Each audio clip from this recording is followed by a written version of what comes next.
अयोध्या में वो हारे क्यों? अयोध्या में मंदिर खोला, वहां अदानी दिखे, अंबानी दिखे, अमिताभ बच्चन दिखे, बॉलीवुड पूरा दिख गया, मगर गरीब किसान एक नहीं दिखा आपको वहां पे। और वह खुद क्या कर रहे हैं ये पूरे देश को पता है।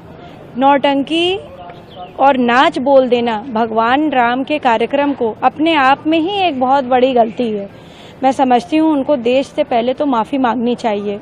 राम सेतु पर जो हथौड़ा चलाने वाले लोग हैं उनसे आशा ही किया जा सकता है। वो ऐसे उलझुलू बयान देंगे ही, उनकी वो पूर्ण रूप से विक्षिप्त हो चुके हैं।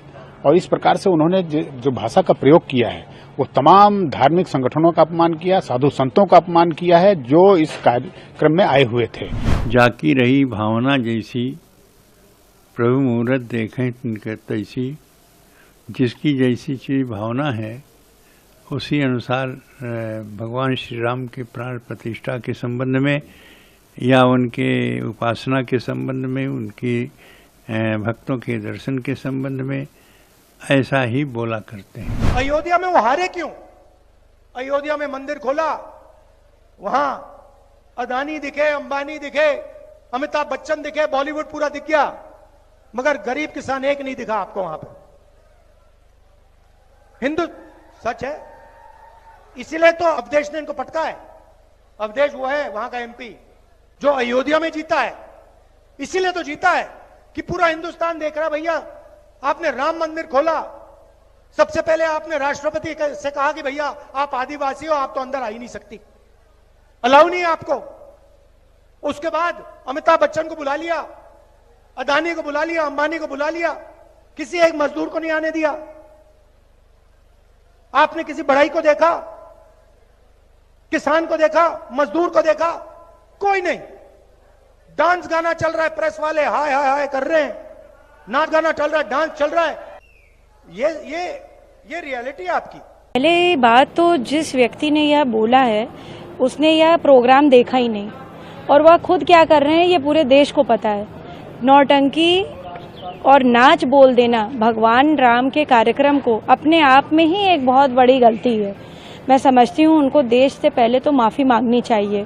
दूसरी बात, आज तक किसी भी प्रधानमंत्री ने, जिस व्यक्ति का इतना बड़ा व्यक्तित्व हो कि जिन लोगों ने राम मंदिर बनाया है उन पर खुद स्वयं जाकर के आदरणीय प्रधानमंत्री श्री नरेंद्र मोदी जी ने फूल छिड़के, ये मेरे सामने की बात है कि वह सबको जाकर के एक एक व्यक्ति से मिल करके आए, एक एक व्यक्ति को जो है उन्होंने फूल की वर्षा करी। आज तक जिस व्यक्ति ने ये बोला है उनके घर में 3 प्राइम मिनिस्टर रहे, किसी ने इस तरीके का काम किया? उन्होंने सिवाय इस देश की संस्कृति को खत्म करने का काम किया है। आज तक उन्होंने इस सनातन धर्म को खत्म करने का काम किया है, और ये बात देश से छुपी नहीं है।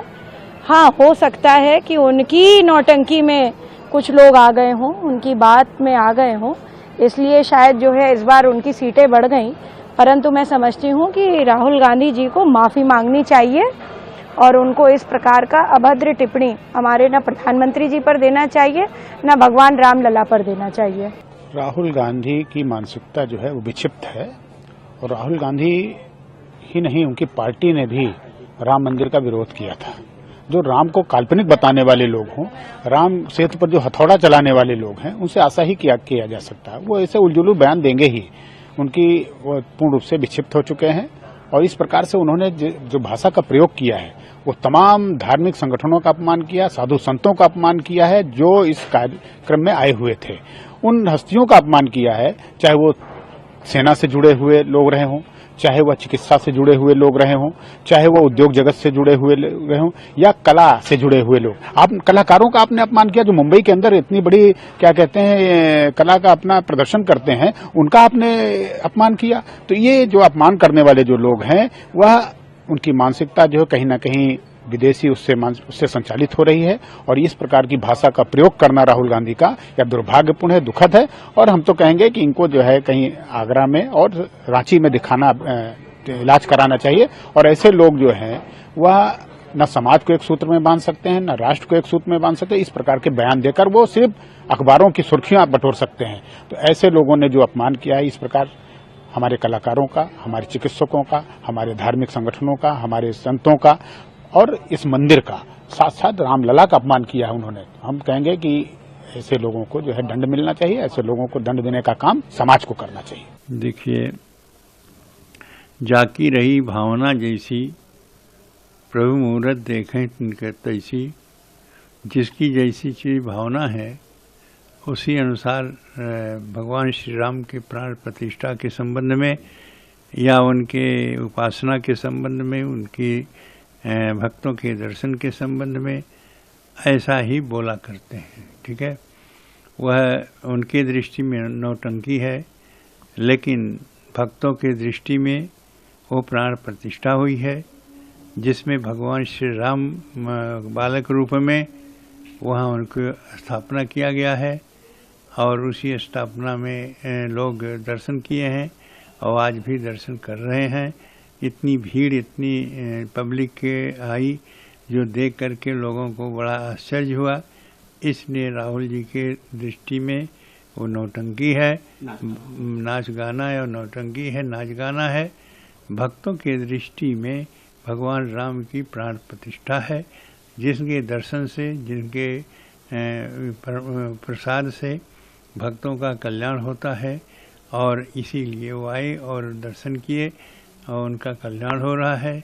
और अभी भी इसी प्रकार से जब से शुरू हुआ है प्राण प्रतिष्ठा और भगवान के, तब से दर्शन कर रहे हैं, आते हैं।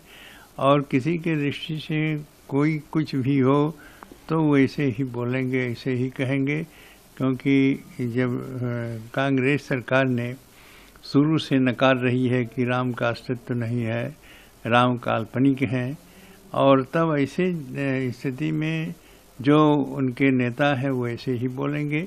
और ये बोलना वस्तुतः उचित नहीं है भगवान के प्रति, और ये जो ऐसा उटपटांग बोलेंगे वह उनको नुकसान करेगा, हानिकारक होगा। और जो श्रद्धा और भक्ति से आकर के पूजा कर रहे हैं, दर्शन कर रहे हैं, उनको लाभ होता है। तो हानि और लाभ दोनों की प्राप्ति यहाँ होती है, भगवान की कृपा होती है। तो इसलिए उनके दृष्टि में भगवान राम के यह प्राण प्रतिष्ठा नौटंकी तो हो सकती है, नाच गाना है, लेकिन वो प्राण प्रतिष्ठा हुई जिसमें भगवान विराजमान हुए और हमारे रामलला और उनकी दर्शन और भक्तगण दर्शन करके अपना लाभ उठा रहे हैं, उनका कल्याण हो रहा है।